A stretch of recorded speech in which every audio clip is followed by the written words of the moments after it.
G'day and welcome to another big edition of RDFNL TV. Thanks to our friends at On Time Delivery Solutions. My name's Yeendy. I'm joined by the unsung hero from 2018, Tara Murray from the Star Weekly. Thanks for jumping on board. Thanks for having me. Now, it's certainly been an exciting time in the off-season, and we're going to highlight this first video. We're going to go through, eventually go through all the clubs that we have got information on over the coming days, and certainly some great things that have been happening. It is. It's been a busy off-season. It never ends. I joke sometimes I write more about football in the summer than I do about cricket itself, so it never ends. And some massive news that's come out of the league over the off-season without even going into what's happening at the clubs. Absolutely. Well, let's obviously we're talking about Broadford in this video, but before we start, we're going to go through some news, and of course we talk about one Kangaroo team that's firing up.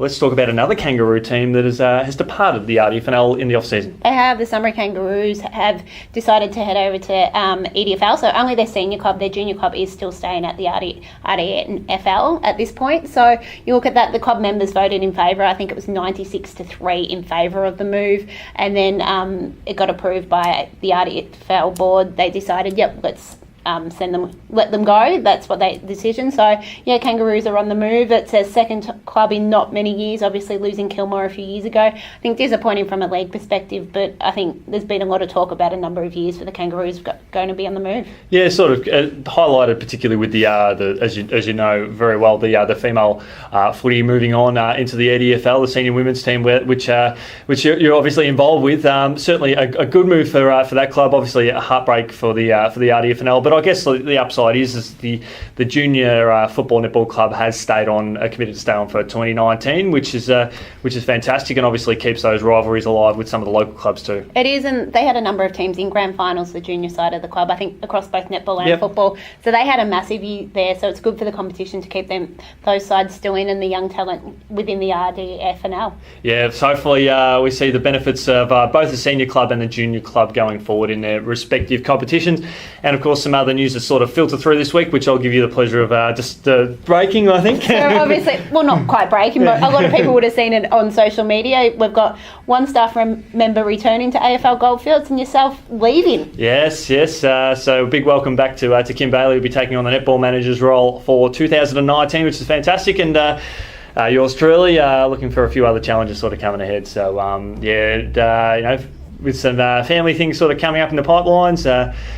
Some good challenges coming up, so thanks to everyone for all the great messages they've been sending over the sort of the last week or so. And you never say never when it comes to football, netball in the community. I might still be around, but as it sort of stands at the moment, we're not too sure what's going to transpire, but we'll watch this space. So thanks to everyone for all their support, and urge everyone to get behind Kim in 2019. No doubt should be a great returning asset to the competition. It is, and I'm sure you'll have a few clubs giving you a call to come down there and help out. I know you're involved with a few down there already. Probably a few more knocking on the door. Absolutely. Well, I can honestly say that Gav down at Rockbank, he was the first one to try and get me down there. But we'll talk about all the exciting things about what's happening down there in another video. As we turn our attention to the first club that we'll look at. Of course, this is looking at Broadford, and things are looking pretty positive for them heading into 2019 on the field and off the field. Obviously, a lot of great developments going on Harley Hammond Reserve, which is pretty exciting with some works down there, and they're a new footy coach, a new voice taking on the helm for 2019. It is. Jamie Kelly has been appointed, replaces Skip Bray, who I think we knew for a long time wasn't going to coach on the role, but I think he's taken either vice president. Role, so he's still well and truly around the club and involved in helping get that club further off from the bottom of the ladder up the ladder and doing a lot of behind the scenes. So obviously with this side, they've got a lot of under 16s coming up into under 19s and a lot of under 19s coming up into the senior side. So for them, it's still a lot of focus on those young players, and they've got a lot of players who are starting to return to the club, which is positive signs going forward. You've obviously got Jake Hall, who played for Wallen and was runner-up in the under 19 league best and fairest. He's returning to play with his brother Corey. Yep. So you've got that, and a few others are former players. So you've got a lot of young players in that side, and they'll continue the focus of what they've sort of done the last 12 months. And highlighting the importance of their under-19s team as well. Certainly a big focus in 2018 of that team group of players playing finals, which is fantastic. We're expecting those group of players to to move up to senior level. But highlighting with Jamie's credentials as well, he was part of the Victoria Senior Football Interleague team as an assistant coach in 2018 in the win over Central Highlands as well. So and working alongside Skip, so he certainly has that experience at senior level. It is, and obviously you've got the two will work closely again together with Skip still being involved there, so it's good signs there. And you've got someone with that little bit of experience, and people are wanting to get involved in Broadford, and that's something we probably haven't seen for the last few years. They have struggled for numbers. Hopefully getting a few more players back in, hopefully it means that they've got more players on the park that they can consistently field a reserve side as well, because I know they did struggle with that at times, especially on the road this year. So hopefully it's good signs down there with the footy side of things for Broadford. Absolutely, and as you said, so many people are coming back to the club. There will be no dramas in that department there, and obviously the netball side of things probably didn't have the best start to 2018 that they were hoping for, and obviously an injury to one of their key stars that was a bit detrimental to their success going forward. But the upside is they did field a full complement in 2018, and we do have Ash Chapman going around again as coach. It is, and obviously you mentioned that Millie Brock went down early with a knee injury, and she only played, I think, the first game when they came in. It was either a draw or a 1 point loss with Wallen.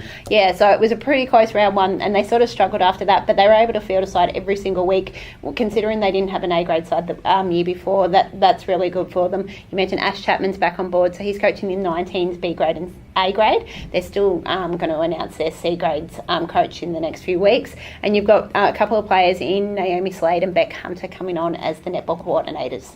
Yeah, that's fantastic, and it's great that when we talk about the football side of things having a good buy, and to have some good committed people, volunteers behind the scenes driving the netball now, I think it's absolutely fantastic. It is, and obviously, as we said, they're trying to raise the profile of their football, get them back up the ladder. They're doing the same with the netball as well. You've got people who want to be involved and they want to get this program up and going and hopefully bring them through into finals. Certainly watch this space. In fact, jump on their Facebook page, Broadford Football Netball Club on Facebook. They're doing fantastic things, and this is, as an outgoing media person, this is one of the things I've really loved about 2018 and 2019. And so many clubs have they're really buying into the effectiveness of social media and really keeping everyone up to date. This is who's coming in, this is who's staying, this is who's going out. It's been wonderful. As someone who works in the media, I know social media from our perspective and trying to get information has been brilliant.